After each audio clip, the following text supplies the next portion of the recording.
It is synthesis of glucose from non-carbohydrate sources. Its main function is to supply blood glucose in case of carbohydrate deficiency, fasting more than 10 to 18 hours. It occurs mainly in the liver cell and to lesser extent in kidney. Cytoplasm, except for the first step, occur in the mitochondria. Glucose from blood enters into liver or brain, where it undergoes phosphorylation to give glucose 6-phosphate. This reaction is catalyzed by hexokinase enzyme.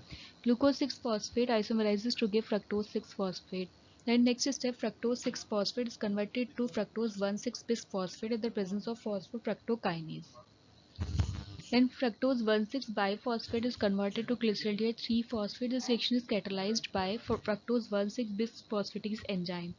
Then glyceraldehyde 3-phosphate is converted to phosphoenol pyruvate by glycolysis cycle, and finally it gives pyruvate in the presence of pyruvate kinase enzyme.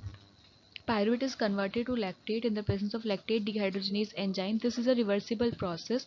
Pyruvate also enter into mitochondria, undergoes TCA cycle, and the final product of this compound is oxaloacetate, which is converted to phosphoenol pyruvate.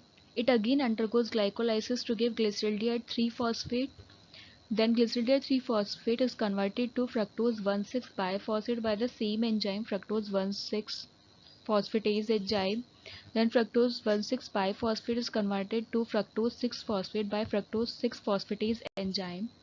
It again isomerizes to give glucose 6-phosphate, and finally it is converted to glucose in the presence of glucose 6-phosphatase enzyme. Significance of gluconeogenesis. It is the chief source of blood glucose after the first 18-hour fasting.